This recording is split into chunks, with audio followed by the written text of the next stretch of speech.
Ngayon ka dito magpakita ng tarasa, ng iyong tarasa, ng iyong tarasa.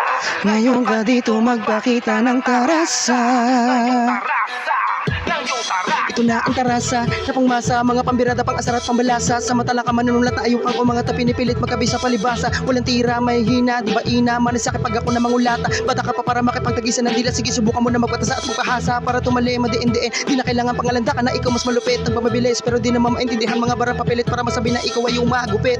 Lintik pag ako na ang pumitik at hindi na kailangan ipilit mga bara-bara paghapit. Ganun kabangis, di sa nagmamalabis. Pinapakita ko lang ang tarasa kung paano mang-asar at mang-ines. Kaya panis, kapis kapag ako na ang dumidisit kung ayaw matamaan. Sa angking bangis, delicate yung beat, di kakaligtaan na malapatan. Wala mang kagamit ng kasangkapan, papalagan, melody man galawan. Sanay na sa ganyan larangan, malabo ko na yan na maiiwanan. Kung isa ka man sa pupuna sa mga gusto kong gawin, huwag ka na magpakaila o magpahalata. Tumarasa ka din, magpakita ka din ng aking galing, nakakaiba din, huwag puro ko namin. Yung hawak mong kodi kong gadget na gamit, itutok mo at gawin mo salamin. Ngayon ka dito magpakita ng tarasa. Check mic, one nga pala, taga City, Baco or kaya pumalag dila basta bumadibag kapag ako na siyang pinagpukor. Pabor na pabor sa aking mga banat ang tila pati kiligan tenga, pati mga tropa at matatanda lalo kapag kinantahan ng doble kara. Natutunga nga napapamangha, nagtataka sila kung paano ko ba daw yung ginawa. Ultimo na bata, napapahanga sa taglay na kakayahan na biyaya.